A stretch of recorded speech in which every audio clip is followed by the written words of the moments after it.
En juin 323 avant Jésus-Christ, Alexandre le Grand rentra à Babylone après avoir conquis le monde. Il avait 32 ans. Il était au sommet de sa puissance. Et 13 jours plus tard, il était mort.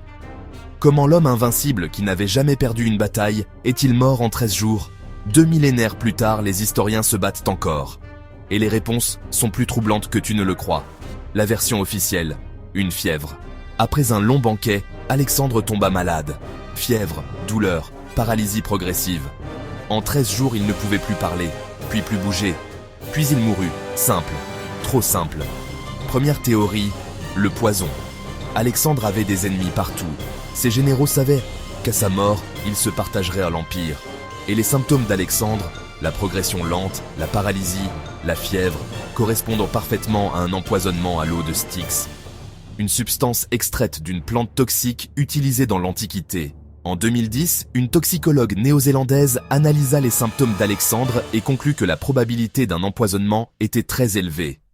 Le suspect principal, Cassandre, le fils d'Antipater, gouverneur de Macédoine, qu'Alexandre venait de menacer de destituer. Cassandre avait un mobile, il avait accès au poison. Et après la mort d'Alexandre, il devint l'un des hommes les plus puissants de l'Empire. Deuxième théorie, la fièvre typhoïde. Alexandre buvait énormément. Il venait de traverser des régions où l'eau était contaminée. La fièvre typhoïde peut tuer en 2 semaines, avec exactement les mêmes symptômes. Simple, banal, et peut-être vrai. Troisième théorie, la plus troublante. En 2019, une pathologiste australienne proposa une théorie que personne n'avait envisagée. Alexandre n'était peut-être pas mort du tout, pas immédiatement.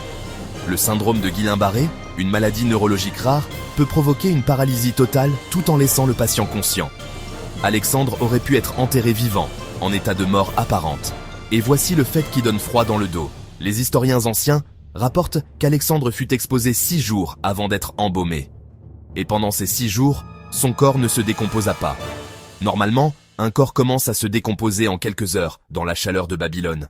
Certains scientifiques pensent que cette absence de décomposition prouve qu'Alexandre était encore en vie, en état de mort apparente, quand on l'a embaumé. L'homme qui avait conquis le monde peut être enterré vivant par ses propres généraux, qui se partageaient déjà son empire. La vérité sur la mort d'Alexandre le Grand, personne ne la connaît. Et peut-être que c'est ça le plus grand mystère de l'histoire.